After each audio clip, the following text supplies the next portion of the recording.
Hello, everyone, and welcome back to another episode of Shojo's Bizarre Adventure. We are on episode 13. I'm your host, Stella Luna. And Laura and Yusuf. Hello, everyone. Hello. Oh my god, I've got the story for you.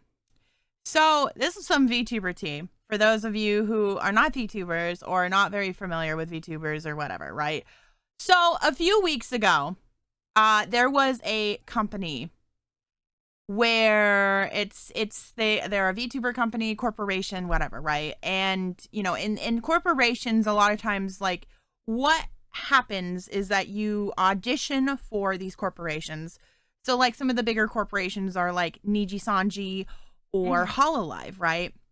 And you audition and you go through an audition process and you get interviewed and all this stuff. And if you join, a lot of times these companies will give you models, right? They'll give you a model and a character to play, and you might come up with your own name. They might give you a name. It just depends. Every company is different.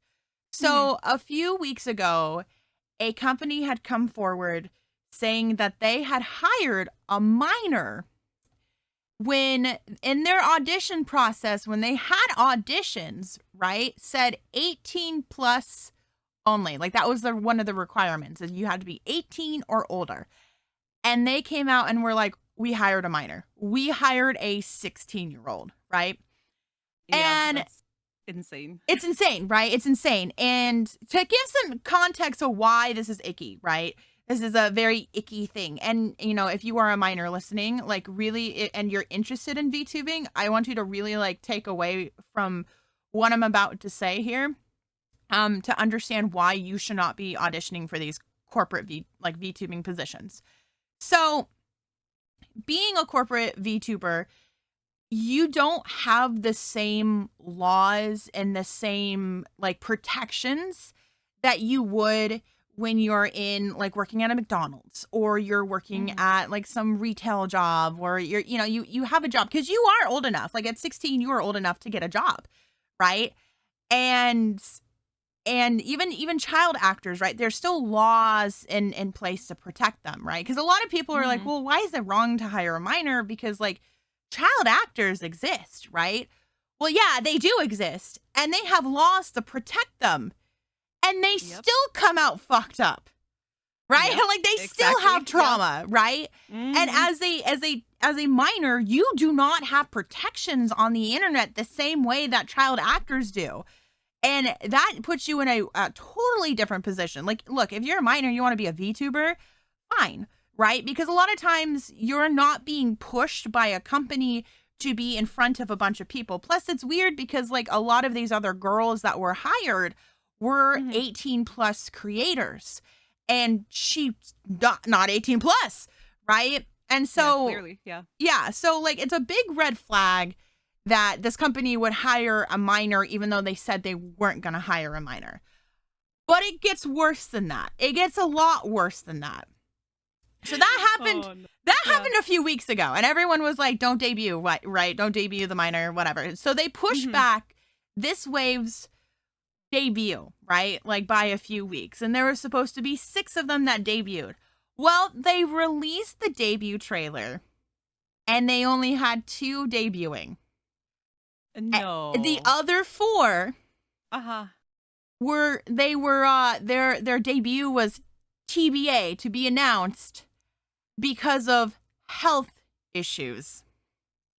What? Health issues. As in, they're lying, they quit, and they need to find replacements. Yeah, of course. Right?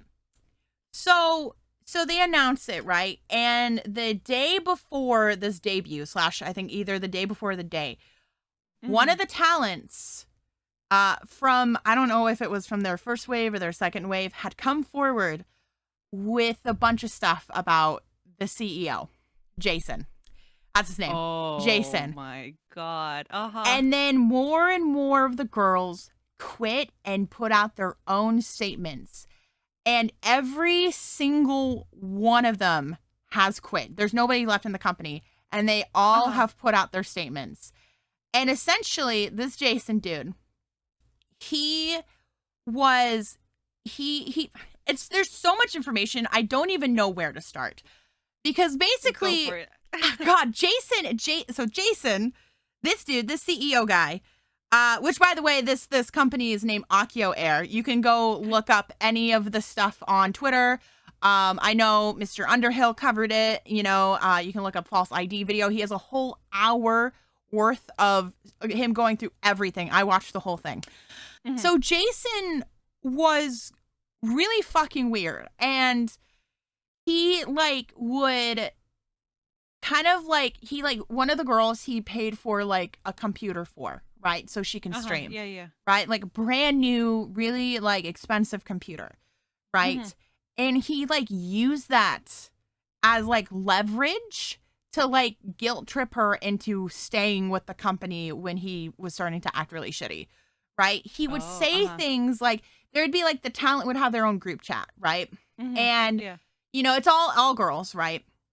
Yeah, and he would want to join, and they're no, this is girls only, this is our group chat, right? Mm-hmm. And he goes, he literally responds with, "Don't assume my gender," it's 2016. And would say that he would get a sex change just so he can come into this group, right? Which, I'm not even joking. Yeah. No, this is my expression in real life. I'm just dumbfounded. Yeah. No, it's he would say shit like that. He wasn't, first of all, he wasn't also paying them. So there's that. He would payments would be delayed, right? So which also sucks, right? But it was just it's crazy because I think the worst thing is, and all of them kind of talked about this, was that mm-hmm. he would always ask them to play Overwatch with him, all the time. Play Overwatch with me. They'd come online. Hey, do you want to play Overwatch? Do you want to play Overwatch? You want to play Overwatch, right? And he's done it. There's a lot of shitty things, right? He did. But I think the biggest thing I kind of take away from this is that this dude was absolutely a guy who wanted to start a company just so he can live in his own anime harem fantasy. It sounds like it. That's exactly what's happening. And it's even worse because he brought a minor into this, right? And that's horrible. Yeah, it's so bad. And the thing is that he didn't no one the talent didn't know that this minor was a minor until after she was hired. And mm-hmm. Talent were I say 18 plus things. I can't be working with a minor, right? Yeah, I can't that's a whole liability right there. Yeah, exactly. Well, and he went. So as the girls were leaving, this fucking clown, he was he's if you leave, you're breaking your contract and I could sue you. No, actually, one of the girls, he was threatening her job, her real life job. She's a nurse IRL, and he was threatening to contact her place of work and tell them that she was displaying gross negligence and to get her to lose her real life job because she left being an anime girl. Is this guy for real? I'm 100% for this is 100% for real. I'm the audacity. Holy shit. Wait, is this wave still happening then? No, the waves no. So they did debut. Okay. The two talent debuted, then they quit the next day. They quit the next day. And it's just it's unfortunate because in this it's unfortunate because this is why I don't audition for these smaller companies, right? That are pop-ups, right?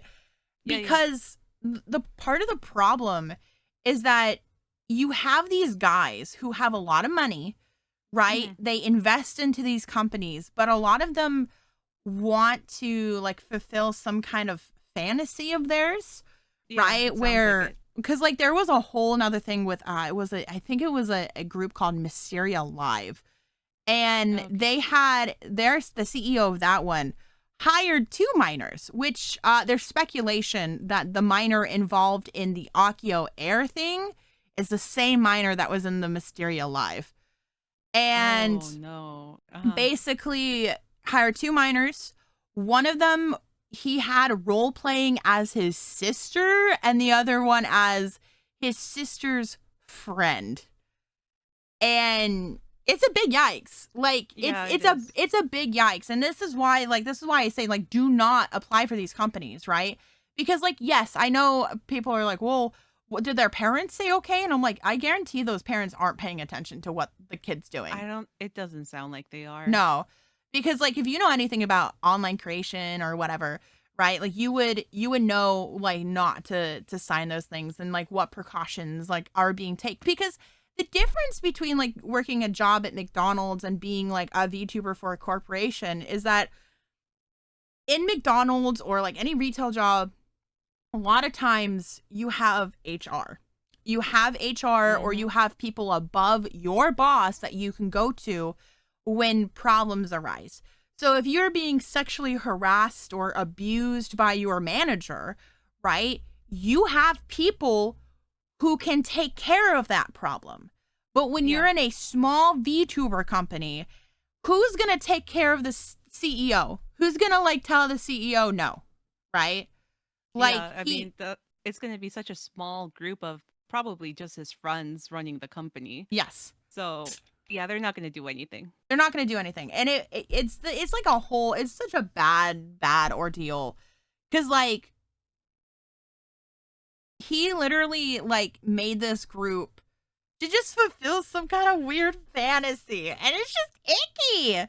There's like a whole meme going around though of him being like, so his like icon, he's like a gorilla, right? Like that's like his like VTuber CEO thing is being a like his like persona as being a gorilla, right? And there's images of him going like, I'm gonna sue, with like as a gorilla like crying, and it's like people have been spreading that around, and it's so funny. Like he's been clowned on because he's threatened to sue like I think he's threatened to sue False ID as well for reporting on the whole thing, and like it gets really bad. Oh, actually no, it does get worse. I did see a comment from somebody who had auditioned, right? And they had like an audition trainee program where basically you know, they would audition and they would be a trainee so they can come into the corporation, right? And he would hang out with these girls, like he had favorites, obviously, and he would hang out with these girls in Discord calls all day. And he would be playing like Overwatch with different girls, and then or like games with different girls, and then he would fall asleep in Discord calls with them. Oh, what a creep, right? Yeah. Oh my. You know what this is all reminding me of? What? And like the early days, well, I think like pre-COVID, like all those influencer houses that would be funded by these rich old men, and they would hire all these like younger, like 17, 16-year-old like girls. Yes. Because they didn't like Mojo was one of those girls, like all the hype house and all those houses that kept popping up just out of like, they were just popping up like like crazy back in the day. Yeah. And they were just hired to like make content, and a lot of them were like, oh, what I eat in a day and what like their workout routines. But these are like minors. Yeah. Like skimpy outfits, posting workout routines, like yeah. No, it is like basically the same thing. Just virtual. Yeah. It's just virtual. And it just like it just disgusts me, you know? I did see people like before all of this stuff came out, like defending like the minor and being like, well, you know, like, well, she could work, like if she can work a job, then like she should be able to do this. And I'm like, it's not the same thing. Like I think, you know, if you, like I said, if you want to be a VTuber as a minor, that's fine. Because a lot of times when you are doing content creation as a minor, a lot of times you're not going to get very far. That's not to be like rude or mean. It's just like you're still learning, right? You're learning. A lot of people when they start out content creation do not get very far. They get a lot more success later on, right? Yeah. And so by the time you start getting more success, you're going to be probably an adult, right? With like a fully developed brain or Mhm. mostly developed brain, right? Yeah, yeah, yeah. Because as a teenager, it's a little different, right? It's a lot harder to make good quality content that people are going to want to follow you for, right? And so if you're a VTuber, like you're not going to blow up because you're a VTuber, right? Like it's going to be a lot of hard work and you're going to be in your like kind of more in your own space, right? Mhm. But when you are part of these corporations, their job is to push you and to help you grow and make a bigger audience, right? Yeah. And the pressure of all of it can be a lot. I mean, when you looked at the minor in this corporation, her name's Nofi. Mhm. When you looked at her statement, she did talk about how it really put her through a lot of mental like damage that people were attacking her because she was a minor. Mind you, she wasn't actually being attacked. People Mhm. were pointing out how weird and fucked up it is that this corporation hired a minor, but she Yeah. didn't quite understand that no one was mad at her, that we were all like what the fuck for her, but Yeah. she took it as a personal attack.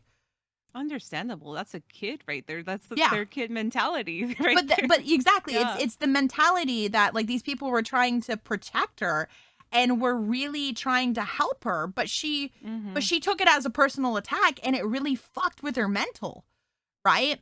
And because like an adult would be able to go, "Oh, yeah, these people are mad at the corporation and not me." Yeah. Right? Mhm. And I think it was like it's a prime example of like why being a content creator and a minor is just not going to be good, especially when you grow so big, is because a lot of like you're more vulnerable to like bullying and like your mental can be really poor because of it. I mean, that can be said about anyone in content creation, but like as a kid, Mhm. I definitely cared more about what people thought of me than I do as an Oh yeah. adult. Yeah, same. Yeah, you're just a lot more susceptible to seeing those comments and Mhm. actually like taking them to heart too. Yes. Yeah, exactly. And like we don't like and I don't say this to be like discouraging to anyone to any minor that wants to do content creation. But like it is kind of a cautionary tale of you never know what's going to happen. I mean like even Jojo he had a video like blow up on TikTok like a month or two ago, and it was about the Dakapo situation Mhm. with like that VTuber who went viral and he's like singing and like his hair flip and all the crowd screams and a lot of people were like making fun of it. That guy was getting harassed, by the way. Like everyone was memeing, but like he was legitimately getting harassed and doxxed because like Yeah, I remember. here's the thing is like when someone does something wrong, or no, he doesn't even do anything wrong. It's just like people found it cringe, and so everyone was making fun of it. But when you find something cringe and you make fun of it, there's all like know that there's people who are going to take it too far, right? Oh Which yeah. I think like we shouldn't like. That's why I think like if someone does something cringy, just mind your own business. But anyways, I'm getting off track here. Jojo made a video about this. And he was, defending Dakapo and being like, he didn't do anything wrong, but this guy's getting harassed and attacked. And then that video got like over 2 million views. I think it got like 2.5 million views on TikTok. Yeah, it blew up. It blew up, and the comments were atrocious. They were like attacking Jojo. They were attacking him. They were sending him death threats. There's people being like, that didn't happen. He didn't get death threats or doxxed, even though you can literally scroll through Jojo's own fucking comments and Yeah, you can yeah. find them. Because like if you go, well, that didn't happen, I didn't see that, then you're not looking. You didn't look. Mm-mm. You know? And like know when you contribute to that kind of stuff, like you do hurt people's mental health, right? It really hurt Jojo's mental health. Like he still continued to post, right? But like he basically had to make a second account so he could still just be on TikTok and like just look at videos. right? So he wasn't like tempted to look at the notifications, you know, and he was on this second account for like a few months. And like he's a grown ass man. Like he's a grown ass man. And I would say like the amount of hate he got on that was like, we're talking like thousands of comments, right? We're not talking like, one hate comment or two, you know, or three or even 10. We're talking thousands, right? And that's why I'm like, it's such a cautionary tale, because like you don't want to be so young and to post something that you're going to regret later. And, you know, people attack you for being cringy, you know, and like even artists, actually, I've seen this whole conversation about artists who feel bad for these new artists who are on TikTok. Because when they were on DeviantArt, right? Like these older artists were starting out on DeviantArt. Yeah. Like DeviantArt, like we all like to make fun of DeviantArt, but DeviantArt was actually a very good place for new artists because everyone was very encouraging of each other. Mm-hmm. Right? Yeah. Like when you're starting out being new and sorry. It's okay. I think that's just how like content creation was back in the day. It was such a smaller like pool of people doing this, so we were all much more supportive. But now that it's so easily accessible, I mean, that's one all of the TikTok is. Yeah. It's TikTok has made content creation so accessible, which is good, but also very bad as well.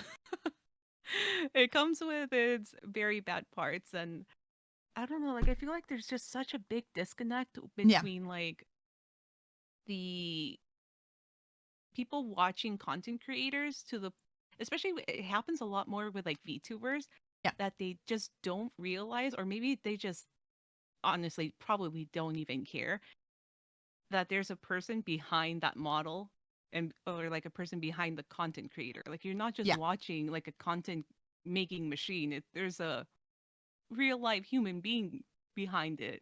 Yes. So your words will hurt them. Like I know a lot of content creators, we've built a very, you know, tough skin over time, but still we're humans, and if we get a ton of those comments, especially in the thousands, it's gonna get to us. Yes. Like we're not superhuman either. No. Like there are times where comments I'm just like, especially there are times where I want to respond to a goddamn comment. Yeah. Like I think the worst place for comments, there's two places that are even worse than TikTok. And what the worst place is Instagram. I don't know what it is about Instagram, but it's crazy. Instagram gets really bad. And YouTube Shorts. For whatever reason, I don't understand. I do understand. It's because they're literal children. I mean, like, literally, like, half-baked, like, sperm that are, like, running around on YouTube Shorts because their parents will not allow them to have TikTok. So they're salty about it, right? And, like, essentially, they just, like, they spew shit, right? And they're like, oh, this cringe is so cringe. And then you click on their account, and they're like a kid who plays Roblox. I'm like, you play Roblox, you still have to ask mommy and daddy for their goddamn credit card to get some Robux. You're the type of kid that falls for the fucking scams. You know? Like, totally. Like, you're calling me, like, look, I know VTubers can be really cringe, right? And I know a lot of anime content creators can be really cringe. But, like, have you looked in the mirror? Like, have you looked in the mirror? Have you like, get out of here with your skibbity toilet. Get out of here with it. It's true. Yeah. I sound like a boomer. Get off my lawn with your skibbity toilet. Hey, at least like I own up to the fact that I make cringe content. I'm a cringy person. Doesn't matter. At the end of the day, it's my content. It's my content. Like whatever. Like get out of here with your skibbity toilet. What is skibbity toilet? Oh. I actually don't know. I've just heard the term. I haven't even looked into it, but I don't really care to. It's I don't know what it is. Get out of here. Look, I keep up with memes, but like, look, I'm not gonna go far, like as far as like keeping up with like a 10-year-old's memes, right? Like general memes I will keep up with, but not Skibbity Toilet. Come on. Like, but speaking of cringy anime content, a cringy anime post, we got Lauda posted this Reddit post in the Discord. And it's the worst thing I've ever seen. It is. Would you like to read it out? Yes. So this, like Stella said, was posted on Reddit. The title of this post is 7Cs neglecting the main demographic, the straight male. So you already know. I already hate it. I already hate it. The fact that you had to open this up with 7Cs neglecting the main demographic. The main demographic. The straight male. The straight male. You know, because they're so oppressed. But okay. They're so stressed. Yeah. No, it's not that like other people don't exist. It's not like half the planet is also female, you know, and that like not everyone is straight. Wow. I wouldn't even not say everyone is a straight, probably white male. Yeah. Okay. Let's start off with his opening argument. I don't think many would argue with the fact that the overwhelming majority of light novel readers are indeed straight and male. Sure, there are a substantial amount of women who read light novels, but they're usually women who read danme rather than books like Mushoku Tensei. That's not to say there isn't a significant number of women who read Mushoku Tensei, and that 7Cs would forego the option of licensing books for women altogether. But there should be much more focus on making sure us male readers are happy. You know, that's his opening statement. You know, like not like, you know, other like manga and light novel companies don't like focus on male stories. Oh, like hold on, you know, how many shonens come out a season? I mean, how many shonen come out a season? Okay, yeah. Too many to name. Yeah, too many. There's probably like around like 10 shonen animes this season, when compared to like the 4 or 5 Shojo series this season, which is a lot even for us. Yes, that's a lot for our demographic. Usually we get one if we're lucky. Yeah. Then he continues. I'm sure many like myself are very puzzled at the recent licensing decisions they have been making. A novel about a cross-dressing teenager? Another license is involving a transgender girl. These books carry zero appeal to the main demographic, straight men.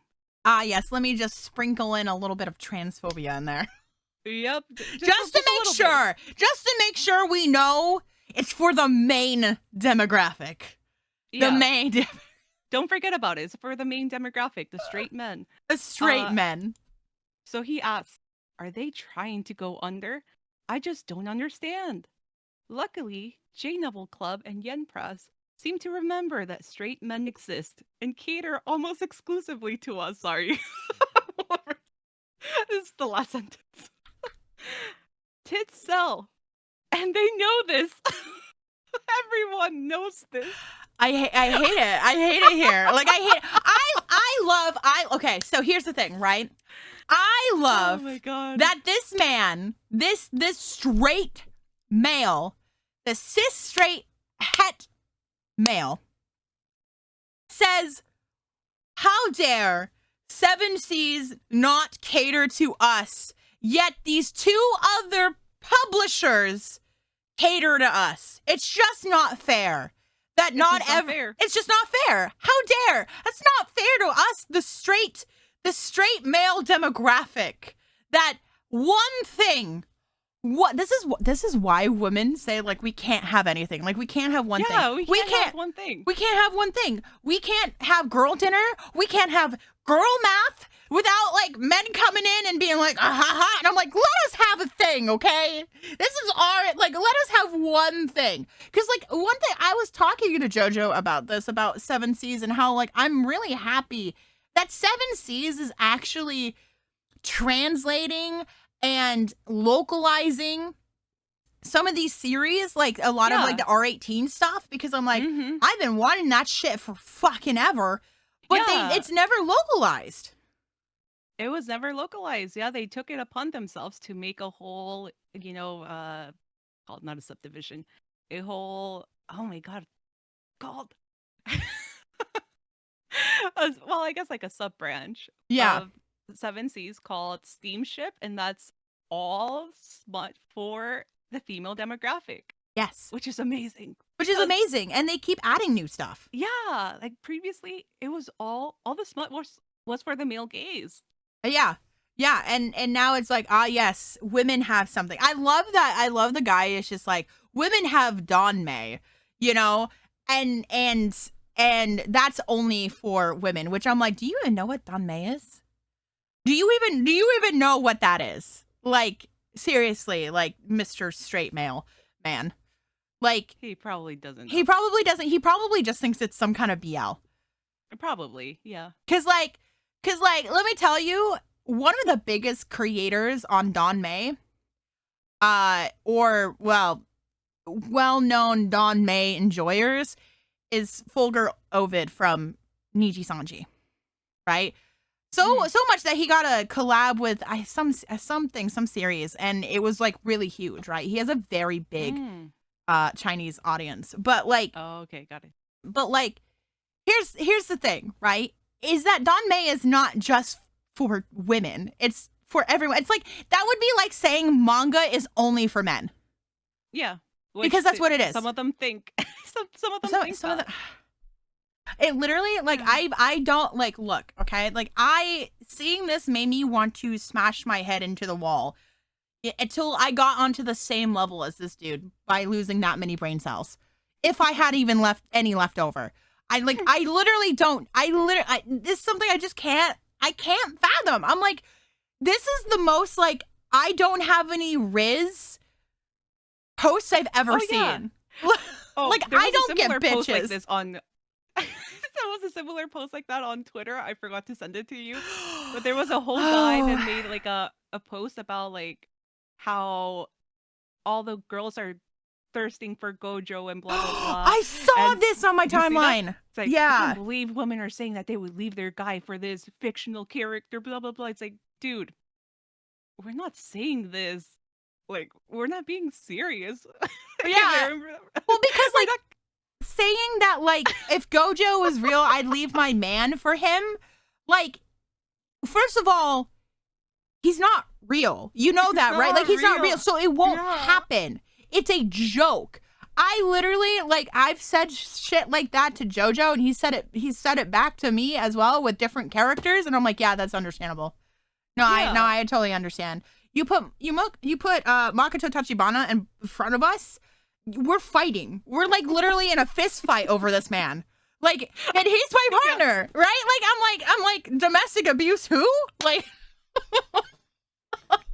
like, no, we're throwing hands over this man, and because it's a joke, man. It's a joke.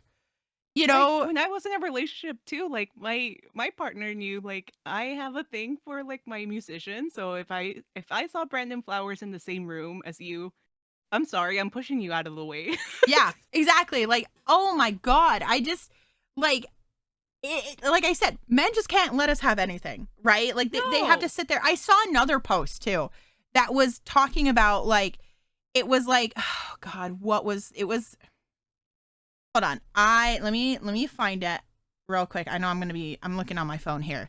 Oh, it's okay.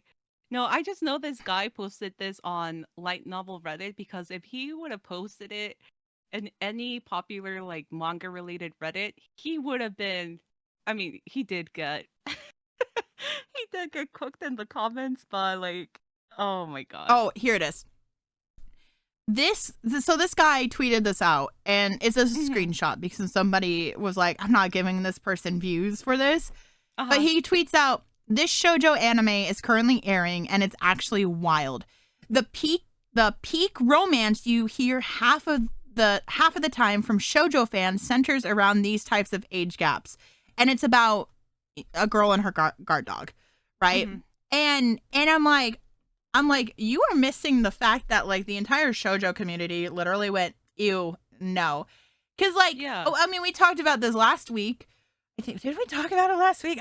We talked about we talked about how like, you know, like, yes, back in the day when we were like really young, we didn't see like why the age gap thing was kind of weird because we're teenagers and nobody told us that was weird, and that we were just like, yeah, I'm older and mature for my age, and that's a societal problem that we tell girls that they're mature for their age. But like everyone saw it and everyone went, I don't like that. Like dislike, dislike. And I don't know, it's like anytime like anything happens that I'm like, why are we attacking? Like, why are you guys attacking us? Like, if we just enjoy our shit and we stay in our fucking lanes most of the time. There are some people who don't stay in their lane sometimes. And those people, they're poking the bear's nest. Let's be real, you know. But like, you know, I don't sit here and go, oh my god, how dare Rent a Girlfriend exist, right? And like, I know it's garbage, and most people say it's garbage, to be fair, you know. But like, if somebody super enjoys Rent a Girlfriend, oh no, or like any harem anime, to be fair, like if there's any, I'm like, yeah, this anime fucking weird, but you know what, it is what it is, right? Like, I don't want to. I don't know. I just. For me, like, if it's I always have kind of not an issue, but when men criticize or analyze content that was targeted for females without much of a knowledge about the demographic and other work, it just irks me because they kind of come across as like know-it-alls when they, in fact, do not know it all. Well, I think a true. Oh, go ahead. Sorry. I was gonna say, like, if he took the time to actually read more shoujo, to interact maybe with some other shoujo creators, he would know the reality is the community doesn't like this. No. We're all saying that we don't want to watch it. We're deterring people from watching it, even as a hate watch, like, just don't do it. Yeah. Yep. So, like, yeah, I just, hot take, if you're a true anime fan, you would watch any form of anime, no matter what demographic it is. Yeah. But like, I think the other thing too about this Reddit post, kind of going back to it, that really like irks me is that it's expecting that if like women want to participate in watching anime and reading manga, is that they have to cater their own taste or change their own tastes so they can indulge in what is made for like a male demographic, right? And it's always like, well, you know, the male demographic is made, but like women can watch too, and like, no, you don't get anything though. Like, you don't get anything. You're gonna have to just deal with the fact that we make this stuff for men and men only, right? Like straight men specifically, right? Because like, I don't want to say like, you know, like there's like bi men and gay men, right? Who enjoy like, you know, like the BL and the, you know, like the queer stories, right? One of my favorite creators is Crispy Nuts. He's hilarious. He's a bi man, and he talks a lot about BL, right? And you know, BL and like he loved Free and like all that stuff, right? And it's just like, I like, is it annoying, and do shoujo fans complain about how much shonen is being made? Yeah, they do. Like, we do complain, right?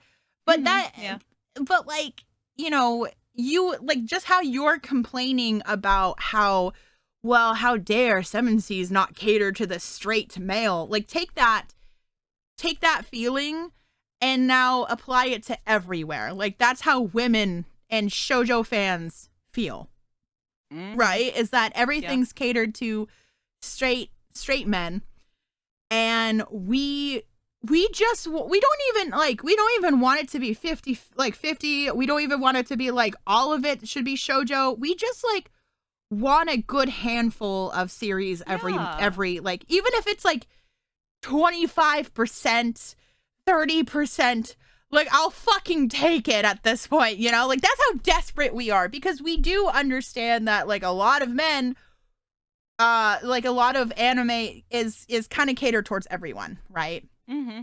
Yeah. But we should still have things that are catered towards women, because we tend to be underrepresented a lot. And like also like we have money. like yeah, there's a reason that Seven Seas is continuing to do what they do, because like in their own post they're like, why would they go under like that? But they're not. They're not going under. But they're not going under. Like why would you risk going under? But they're not. No. Right? Like they're not. So like that's stupid to say in your own post. It's actually the opposite. Since, I mean, it's been now a year since Steamship was introduced, and they're still licensing more. Yeah. They're still licensing more Danmei. They're actually, I feel like they're just investing that money that they earned during the past year into more licenses. So yeah, like I appreciate them. Yeah, me too. Well, and then on top of it, you know, we like these dudes will always be like, well, then why don't you go do it yourself? Right? Like, why don't you go create your own thing? And then they do, like we do, apparently. Like Seven Seas is doing that. Right? And then they complain that it's not for them. You know what the wildest thing is? The fact that he even mentioned like trans stories. Yes. And if they're things targeted towards a female demographic, we're just a sliver of like the manga and light novel industry. Mm-hmm. Imagine queer stories. Imagine trans stories. Yep. They're like a grain of salt. Yes. And for you to be complaining about maybe one trans story coming out a season, and that's saying a lot. I don't think there's even that many trans stories that have come out this year, period. No. I can probably just name like maybe 2 or 3. Because that's because like Japan, to them Japan is this like it's weird how people interpret like Japan is very conservative, right? Yeah. But I think they expect this kind of like idealized Japan, like it's like a fantasy land to them where there's no like queer people at all, right? Or like you know, like women are a certain way, men are a certain way, like, you know, all this stuff. But when you really look at a lot of manga and, well, in anime and media in general, there is a lot of stuff like, it's why that like Japanese media, when it comes to sexual things, is so like, can be so weird, is because they're incredibly repressed there, right? Yeah. And there's a lot of like, the media reflects, I think, the less conservative side of Japan, right? Because we're having more mangaka come forward and go, like, here are some stories that might resonate with people who are in the closet, stuck in the closet, you know? And like they exist everywhere, right? I'm nowhere a trans individual, right? I am ace though, right? And like you know, I would like some stories about like more ace people, right? And you know, I think like a story, which I haven't read the manga, but I kind of had canon as ace is Kae from Kiss Him Not Me, right? Oh, yeah. I well like totally demisexual, right? At least like she's demi, right? Because she does marry one of the guys at the very end. And the correct guy, by the way. Oh yeah, the correct guy. The correct guy. The correct man. But you know, like I had canon her as Demi or Ace, because like absolutely, yeah. Because she like, you know, she doesn't want to be involved. She'd rather just see it happen in front of her. Which I'm like, is that? Never mind. Never mind. I was like, well, maybe not going that far.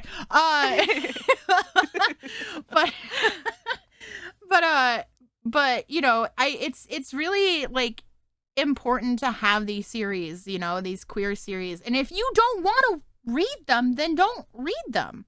Yeah, I mean, that's the thing. It's like if you don't want to read them, you have the whole entire manga section with freaking countless You of know what it's giving? options for the straight men.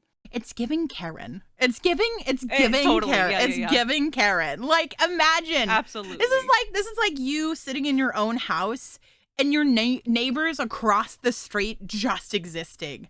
And you're like, Yeah. how dare they step out of their house where I can see them? How dare? Right? They're not in my neighborhood, no. And I'm like, what? What? It's like they're just existing, right? And like those stories being posted doesn't take away from you, right? It doesn't take away from anything that's been published for you, right? And not to mention, like I mentioned earlier, like every other publisher is for you, right? Like you have like, you know, you mentioned Yen Press, there's like Kodansha, there is like Viz, hello? Viz. You have a whole goddamn app dedicated to shonen. Shonen. The bro. Shonen. Oh my god. Yeah. Like, it's just what more do you want? You know, like what more do you want in this? Like I tweeted the little gif of like the tiny violins, like, oh, like thoughts and prayers for the for the forgotten straight male demographic, but it's just it's so ridiculous because I know I've seen men like that all over TikTok, so I know he's not an isolated incident. Yeah. Well, I see, because like it's almost like it makes me like feel so dumbfounded, like I'm dumbfounded by this, right? Yeah. Because like I do think there is people out there like this subconsciously, right? Because like a lot of times like there's feelings you need to unpack and stuff like that, and you might be upset. You're like upset because this thing exists, but you're like, I'm not sure why this makes me upset. This guy knows why it makes him upset, and that's the weird part, because like you could subconsciously be like, why does this make me upset, right? And unpacking those feelings, right? But this guy knows why he's upset, and he's still upset. Yep. And I'm like, and I have seen them on TikTok. And speaking of goddamn TikTok, here's this comment that I saw, and I know I showed you, but it was like this guy was like, it was talking about One Piece, and it was talking about whether or not One Piece, you know, like I should watch One Piece. Like the video was talking about One Piece, which is just a One Piece, like it's One Piece, but they cut out all the filler and all the extra stuff, and they have it pace better with the manga, right? Yeah, yeah. And it's like a debate, whatever. And somebody had commented being like, I gave One Piece 197 episodes, and I just can't get into it. And this person replied with, no, continue. It gets good at this arc. Just skip to this arc. And I'm like, if someone does not like, I want you to listen. Okay. I want you to listen to that. This guy watched 197 episodes. 197 episodes. That is longer than most anime. Yeah. I mean, that's like 10. I mean, if we're talking about like recent shoujo anime, you just watched around 10 shoujo animes. Yeah. Not even. No. 187? No, that would have been double. Yeah, that's like that's like 40 no, 20. No, like 20 something. 20 something, like 20 seasons of different, like 20 different shoujo anime, right? Or just like we only get 11 episodes and that's it. That's 11, 12 episodes. Yep. You know, like sometimes we're blessed with 24 episodes, but like that's still like, that's a lot of episodes that someone gave for one anime and they're not into it. This is like why people don't like One Piece fans. Like I'm dead serious. Like look, I have watched, I started watching the One Piece live action. I actually really like it, right? But there's a part of me that's really fucking spiteful towards One Piece fans with the anime. Like, it makes me not, I'm just like, I am so spiteful. I'm not going to watch the anime. I don't want to watch the anime. Right? Because, like, it's not because I'm mad that One Piece is, like, good and I'm jealous that it's, like, so long and all this stuff, right? But it's because people literally will go, I watched like 500 episodes of One Piece and I couldn't get into it. No, you gotta continue. You have to keep going. At episode 700 is when it gets good. And it's like, do you listen to yourself? You sound like a crazy person. 700, like 700 episodes before it gets good? Hello? Like, it should already be good by episode 1. You know? And also, like, and people are like, don't watch One Piece. Like, don't watch One Piece. Watch it the good way, you know, with all the episodes and the filler and everything. And I'm like, you're not a true fan unless you commit to the whole thing. Yeah, and I'm like, oh my god. To them. If you want to get into something, you should get into it however you want, right? Like, I will admit, I've talked about how I've been watching JoJo's Bizarre Adventure. I watched like the movie versions of both part 1 and part 2. Back like on Crunchyroll. It's like a movie and you can like just go through like the basis of the plot, right? And then part 3, it is fast paced though, but part 3, and then we watched the canon episodes of part 3, right? And then we've been watching part 4 like every single episode, right? But you know, like now that I like it, I might go back and watch part 1 and part 2 and part 3 and the entirety of it. Right? Yeah. Because I do like it, and now I have like an attachment to it where I could probably sit through those episodes. Right? Yeah. But when I try to watch One Piece, and I gave it I think I gave it 10 episodes, right? Which is generous for me. Usually I give it like 3, and then if I don't vibe with it, I'm like, no. Right? Unless like there's something there to keep me there, I usually will drop it, right? Like I gave Jujutsu Kaisen like I think 6 episodes, still just didn't vibe with it, right? But people who are like, I really try to give this a shot, and they were like, I'm gonna drop it. Never even say it's bad. Like a lot of like this person didn't say it was bad. They were just like, I just didn't vibe with it. Yep. And that's okay. Like it's okay. It's okay not to like the same anime as, you know, the majority of people. Like it's fine. Yeah. And so that's it. I find it crazy because like, I mean, us as Sailor Moon fans, we know that the original 90s series has a ton of filler, like unnecessary filler. Yes. And we're the first ones to point it out. Yes. Like, look, I'm not gonna make someone sit through and suffer through like 40 episodes of filler in one season. Exactly. Why would you do that if you're just trying to convince someone to watch Sailor Moon for the first time? Why would you have them watch a series that a lot of the things aren't even canon? It's because of nostalgia. It's when you have 100%. Like Sailor Moon Crystal right there. Yeah. For the new fan. Exactly. Like I got JoJo into watching Crystal because he like we were like, okay, we're gonna like he's gonna show me JoJo's Bizarre Adventure and then we're gonna watch Crystal as well. Right. And Crystal, we got through pretty quickly, right? Because like it was just the story. And he was not really interested in watching the OG because like it's, first of all, it changes a lot of things and then there's filler and like all that stuff, right? But a lot of people who are like, no, you should watch the original is like so full of nostalgia. Like it's not even funny. Like I will be the first to admit that Sailor Moon fans can sometimes be the worst when it comes to the 90s anime. Yeah, we're Sailor Moon fans, some of them. Not all of them. Not all of them. There are some. The ones that almost as bad as like the One Piece fans in that regard. Yes. Like but I will say overlook everything. Yeah. The 90s, the like people who have read the manga and are manga enjoyers are not that. It is strictly and the same thing for Dragon Ball fans. Like they are the same because like JoJo and I have had conversations on that. Where like a lot of these older series have like these kind of fan bases that are so like absorbed in nostalgia that they look over all the flaws and think that whatever, this is like perfect. This is like a masterpiece. It's perfect. And let's be real. Toei made all of these series and Toei Yeah. fucking sucks. That's the one common denominator. It's Toei. It's goddamn Toei. I hate Toei. Like, I hate Toei so God. much. I hate Me it so too. much. I hate Toei so much.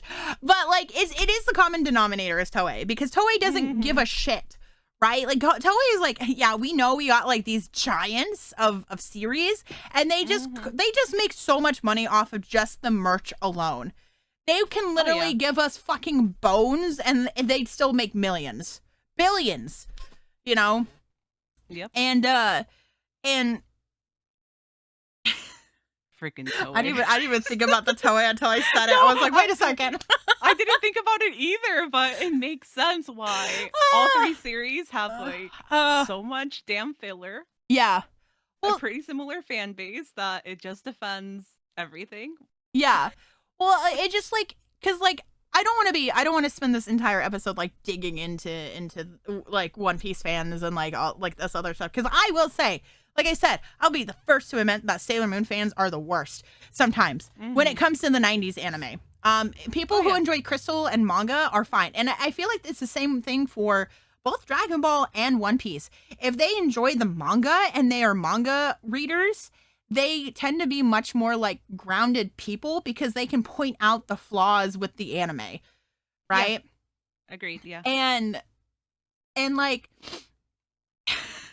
because like I can't take people seriously when they're like, oh man, I'm a biggest fan of Sailor Moon and they've only watched the 90s, and I'm like, or like and people only the dick dub. And the Deke, I cannot believe that people think that the Deke dub is like the better dub. Like, I can't believe, because like, okay, I have a lot of nostalgia for it. I think it's hilarious. I very much enjoy the dub, like the old 90s dub. I enjoy it, but not because it's good, but because just some of the lines are really funny. Like they're very unhinged. Like Mercury telling Kunzai, like, go bleach your roots, creep. Like, I have a lot of like younger people that they're like, is that like an actual line? It's like, yeah, yes, that was an actual line from the show. Yes, not edited. Well, and the worst part is, I'm like, you think that the Deke dub is the superior one? You know, the one where they made the lesbian couple like cousins? That homosexuality is by far worse. You're gonna burn in hell because of homosexuality, but not for like your cousin, you know, fucking your cousin, you know, like, let's be real. Like, it's so bad. Like, it's so bad because the censorship on it was also really bad too. Yeah, it right? was really bad. Yeah. And like, I can't take those people seriously because I think there is a difference between I like something better because it's just what I'm used to, but I understand that and I recognize that. Yeah. Then saying like, well, objectively, the Deke dub is better than the Viz dub, or even just the OG Japanese. Objectively, it should be subjective, but people tend to make their opinions like say that they're objectively correct, which is not true. Like, it's not true. Like, I think objectively, though, the Viz dub is better because it stays. Immensely. Yeah. It like, yes, can I kind of agree that like with the OG dub, how a lot of the voice actresses like had very much like personality and like their own voices to separate them and didn't sound kind of generic anime. Yeah, I could give that, right? Yeah. But the acting and directing of it was really bad. And with the Viz dub, it's great. Like, to me, I'm like, the Viz dub, like, they keep on the story. I mean, that doesn't really surprise me because it's like a lot of anime dubs nowadays are just very, you know, like, they're very like one-to-one with the anime. Like, they don't change things. They don't, like, most of the translations are fine. You know, they don't change characters or whatnot. Though, Crunchyroll. Yup, our segue. Crunchyroll.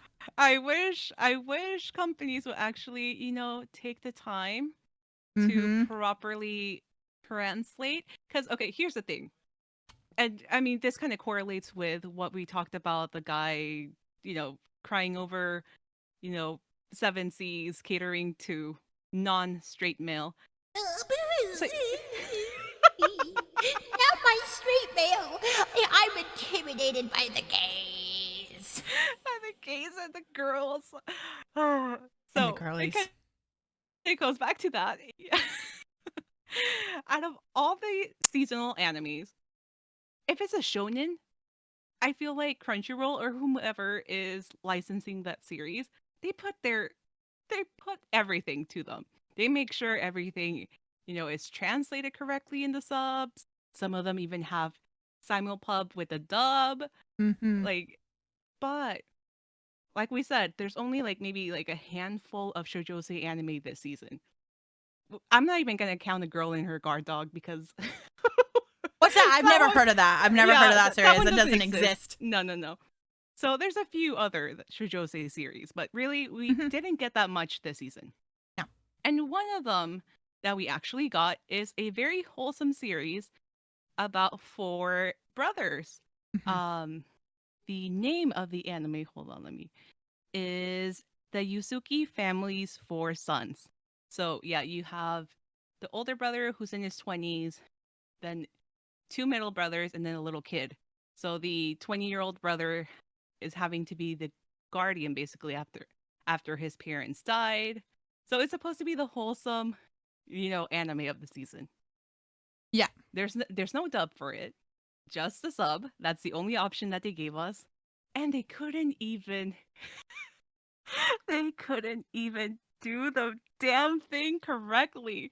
Like, if that's the only option you give us, at least take the time to like properly translate the subs. When I tell you, this is probably some of the worst subbing that I've ever seen. Uh-huh.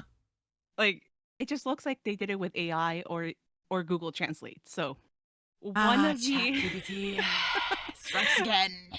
one of the scenes is the kids are eating breakfast and the middle child who wants to step up and help decides to cook, but he doesn't know how to cook because he's a freaking like 10-year-old. He's trying his best. He burned his food. Whatever.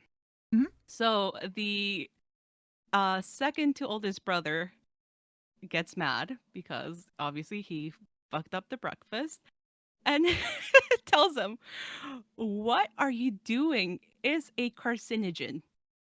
What you are doing is a carcinogen. Yeah, Carcinogen. a Carcinogen.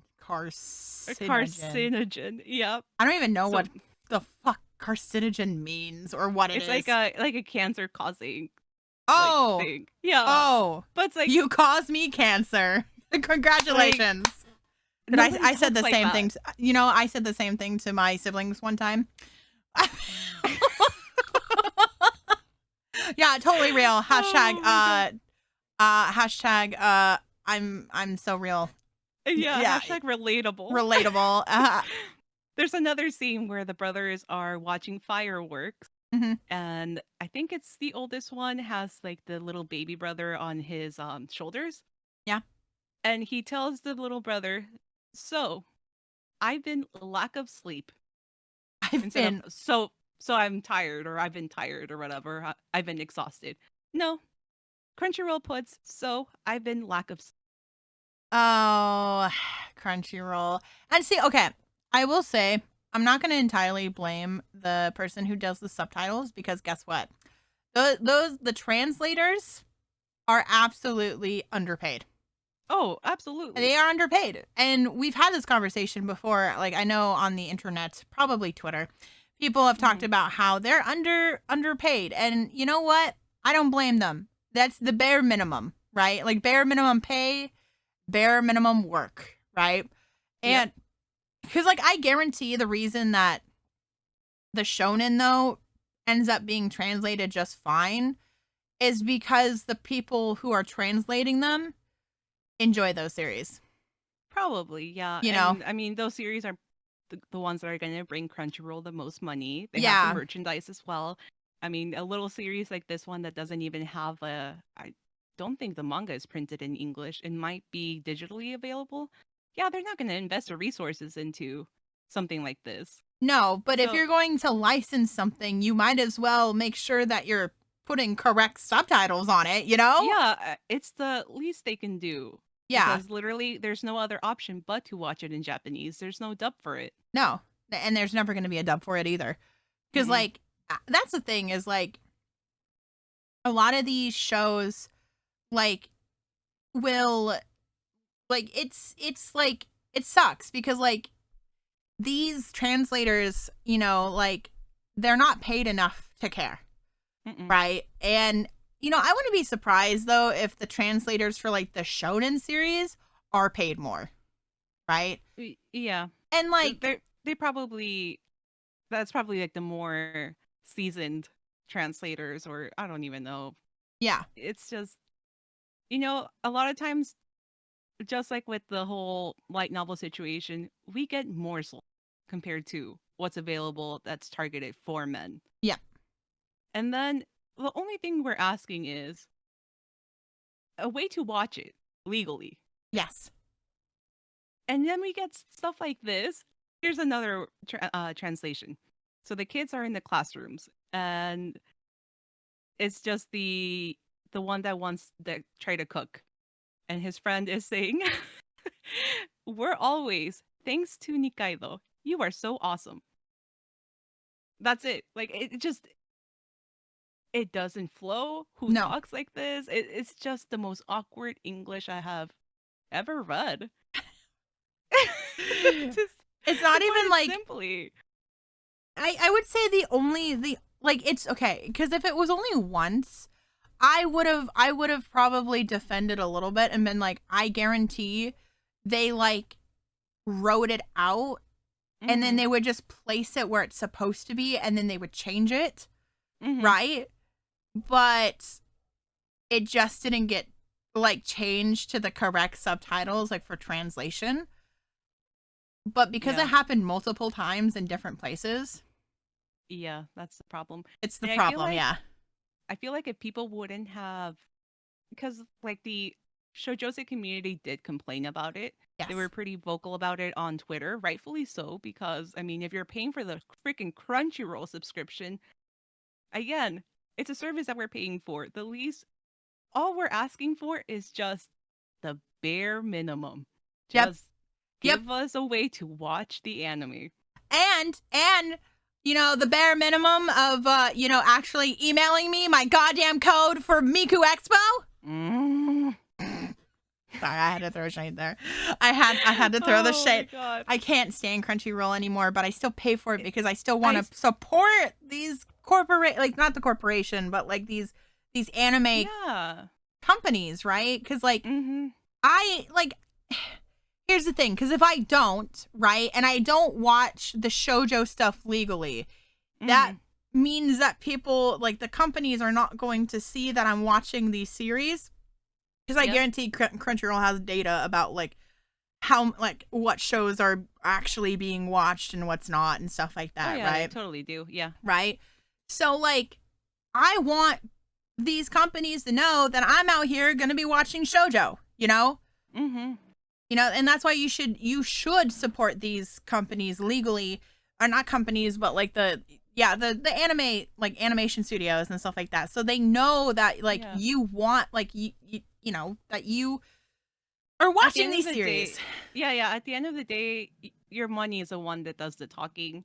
Yes. And if they see that there's a lot of people watching a certain series, yeah, they're probably gonna invest in bringing more of those similar series over to, a North American or Hmm. just a Western fan base. But it it's just like, and I see this a lot with like the beauty community.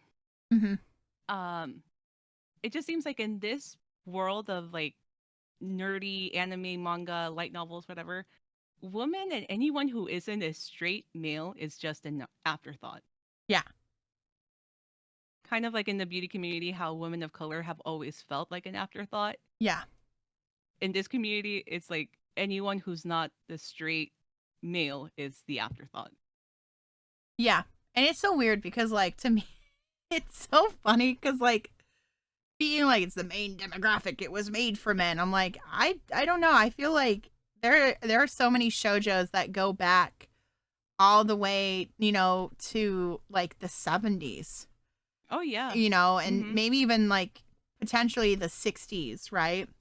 Mhm. That exist, because like if like I mean manga got started because I forgot what his name is, but the guy who made like the very first like manga, like anime, whatever, right? He took inspiration from Disney, Mhm. right? Which Disney's for everyone, right? Yeah. It is supposed to be aimed for everyone. That was Walt Disney's like vision, was that it was for everyone, right? And like, so anime doesn't even start out being like for just men, it's for everyone, you know, because they took that inspiration from Disney, right? And so you Mhm. can't even say that anime is just for men either. Right. And also like in Japan, like manga and like especially manga, right, is Mhm. for everyone. I guarantee Yeah. you go to Japan and you go, is manga just for men? They would look at you fucking weird. Yeah. I mean, that's just manga is so general. Like, Reading manga is yeah. is like essentially the same as reading a book. Are books just for men? Mhm. Like that's it. That's a weird thing to say, Mhm. because like Yeah. if it was just for men, then shojo wouldn't exist. Like shojo josei would not exist. Characters like female characters being the main character would almost not exist at all. Mhm. With maybe a few exceptions, because like when you look at like shonen with female protagonists, right? Yeah. Shonen or seinen, one of them would be like The Promised Neverland, right? Is a Mhm. great Yeah. Yeah. example. Like Emma, I love her. I love Emma. She's the main character, of this shonen. Who else? There is also there's an anime coming out, the Oh, the Apothecary Diaries. yeah, yeah, Apothecary Diaries. Yeah, yeah. That Mhm. comes out soon. Mhm. Yeah, I it's think coming out it's soon. I think it's a seinen actually, you know. It is. Mhm. Yeah, and like it looks gorgeous. I'm going to watch it, right? Because again, demographics don't mean like only this demographic can Yeah, indulge in it. the demographic is not there to exclude people No. other than like, okay, if it obviously if the series is, has the explicit sticker or whatever, like yeah, minors don't, that's not for you. Yeah. But like the Yes. like the gender, at the end of the day, it's marketing, but it's not Yes. there to like exclude the reader. Yeah. Cause I mean, Well, even this guy in the Reddit posts, like mhm, he's basically being like, I feel excluded from this thing, even though mhm, there's nothing stopping him from reading those things, yeah, right? It's just not his cup of tea. And the same thing is like, there's nothing wrong with me, reading shonen or watching shonen. Like, I love Haikyuu. I love Demon Slayer. I love Magi. I love, all of these series and Attack on Titan. And, like, I don't feel left out from series that I don't like. exactly, Most of the yeah. time, at least. I mean, I feel a little left out with Jujutsu Kaisen because, like, I do like the memes that come from it, like specifically like Gojo memes. I'm just like, oh my mo, oh my Oh, mo, or whatever he oh, says. did you see? Oh, this is so like.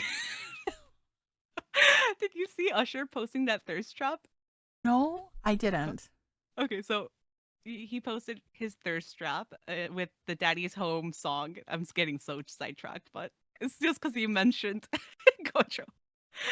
And I won't go into detail because it is a huge spoiler for Jujutsu Kaisen, but Uh huh. the JJK fandom have taken over Usher's song Daddy's Home, and that's like Gojo's anthem.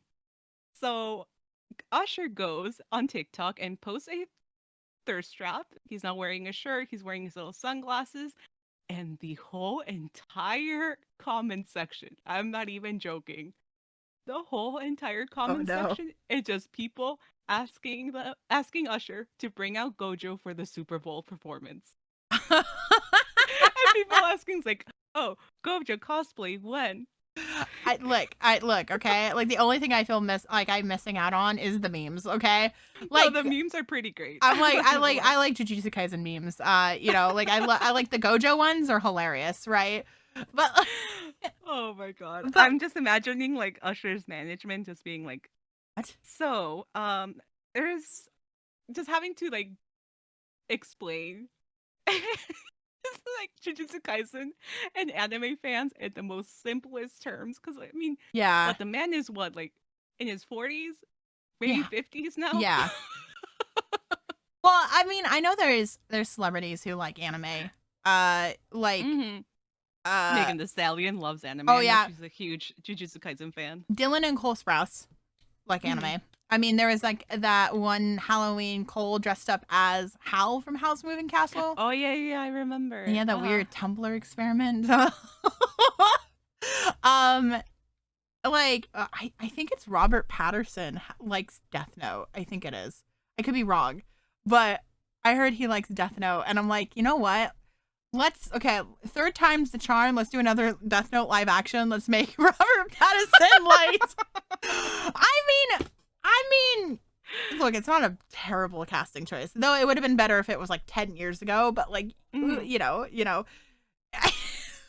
Except all the anime fans would be like all these like anime like a lot of anime dudes would be really upset by that because they're like, Oh, how probably, dare yeah. the Twilight guy play Light? And I'm like, the same way as they were upset that he played Batman, and apparently he played a really good Batman. You know, That's because what I heard. I everyone never saw it. I didn't see it either, but I heard like JoJo told me he did good, and I was like, oh, okay, I Uh-huh. believe him. Because like I'm like Robert Pattinson is not a bad actor. He's actually a very good actor. No, Because I he's didn't know pretty he good, yeah. I didn't know he was British until like a year ago.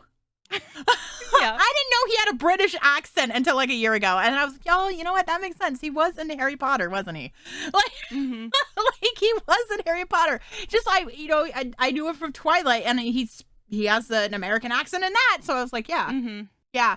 I don't know. Okay, but like, let's be real. Why didn't they just let him have the British accent? He's a vampire. He could have lived in Britain. Like, Exactly. I don't know. A lot I of don't- things didn't make sense in Twilight. to be look, okay. honest. My favorite line is still, you named my daughter after the Loch Ness monster. Oh my god. Yeah. That still will forever live rent free in my my head. Oh my god. Anything else? Anything else before we wrap up this Oh episode? my god. I mean, we had the three, or how many topics did we talk about today? 3 or 4? 3 or 4. Yeah. But they all have one thing in common, and it's just men trying their best to be like play the victim or These yeah. these is very specific type of men who like anime, and try to act like the victim for whatever reason. Because obviously, like Yeah. like these guys are okay. These are the chronically online men.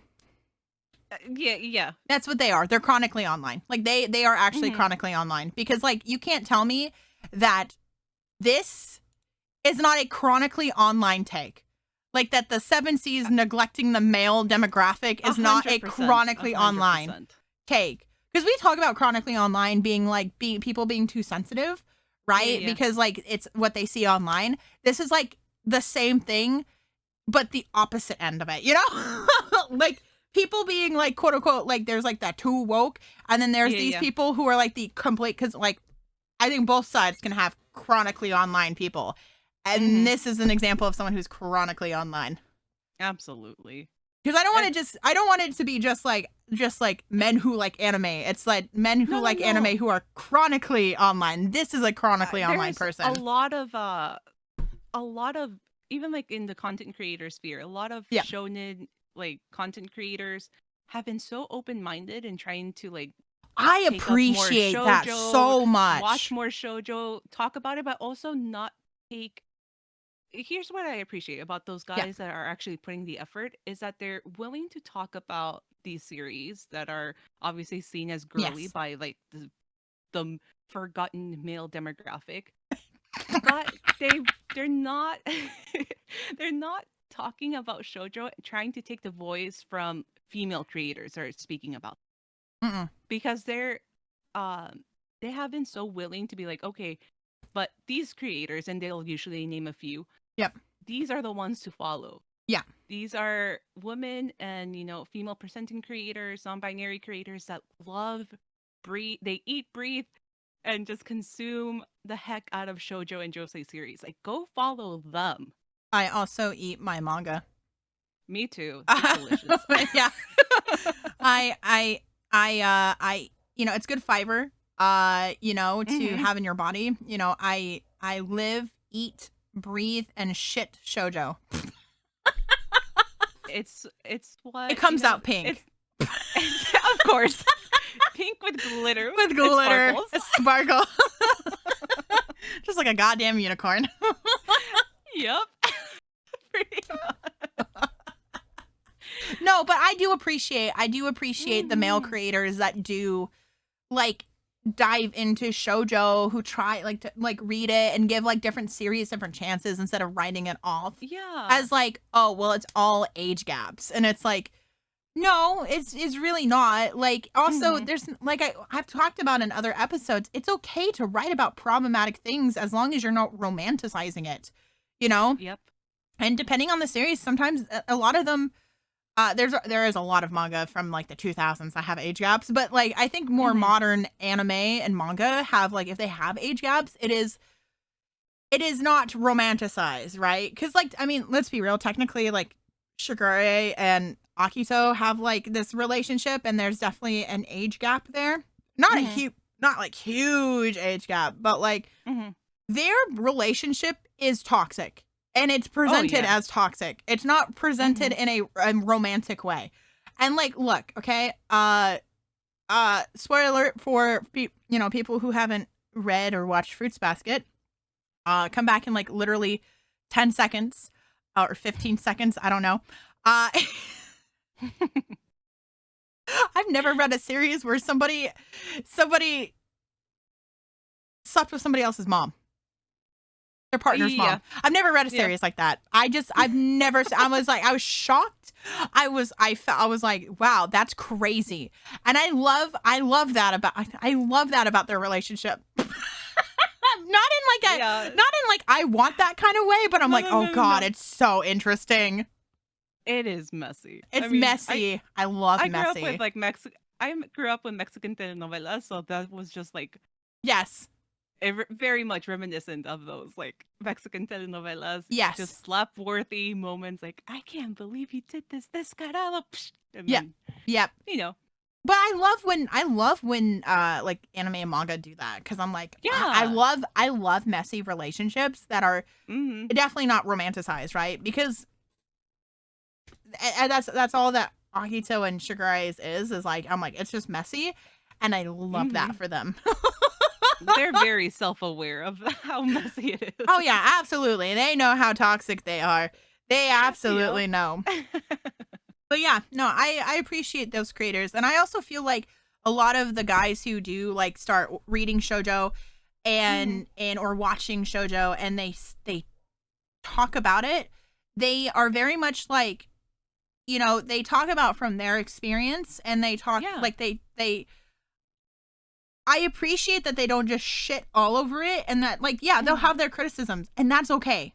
I want them to have criticisms. It's just, it can't be criticisms of like, well, it's for girls. It's not good because it's for girls. It needs to be like, exactly. Oh yeah, like, I didn't really like how this was written. I thought this was kind of weird. I wasn't a big fan of this specific aspect of this shoujo, and like, because like we talked about before we started the podcast episode, we talked about how like one of the biggest complaints is like slow burns, right? And like a lot of people say that Kimi ni Todoke is a slow burn, right? Which it's not really, because like you said, they get together after like 8 volumes. Yeah. The series is 30 volumes, so in the grand scope of things, like they have a relationship for like 2/3 of the series. Yeah, they do. And I don't think it's slow. Like, here's the thing, I think people like to say slow burns are like always bad, but I don't think they're always bad, because like I read a series that they got together within like the first chapter or 2 chapters, and they didn't know anything about each other. And Yeah. I didn't like that setup, right? Like, I like to watch them fall for each other before they get together, right? Mhm. Rather than being like, oh, we're just getting together because like you're hot, I'm hot, well, let's just date. And then Yeah. it's just like, I don't know, it's not the same. No, it's really not the same. Was it Imakoi that you read? Yes. Yeah. Yes, I knew it. I knew it. I was like, I didn't. Oh, look, I like the characters, but they got together so fast, and it felt like whiplash. Yeah, It does. Yeah. and It I was was literally within like the first chapter. She falls. Doesn't she trip and fall in his arms, like literally? And then like no, he saves her from being like roped on the train. Yeah, they got into a relationship. Like you literally meet the characters, they meet each other, and then like, oh, They're in a relationship, and I'm like, I like him. I like it a lot better than Wolf Girl and Black Prince. That's for sure. That's for sure. Oh, that is the one series I hate the most. Like out of all shoujos, that one's the one I actually hate because I don't. It's not even like a fun messy. It's like it's not like Vampire Night fun messy. It's just kind of like they're trying to like redeem Kyoya's character in that one, but he's just kind of still an asshole. And there's no good reason for him to be an asshole besides like, I just don't like my mom. That's like why he doesn't like women is because he doesn't like his mom. Okay. Even though his mom's a nice lady, okay? He's just a teenager full of angst, man. But yeah. Anything else? I think that's it for this episode. Yeah. Okay. All right, bye everyone. See you next week. Bye. Bye. Follow us on social media, Shojo Podcast. Shojo Podcast everywhere. Follow us. Okay. Bye.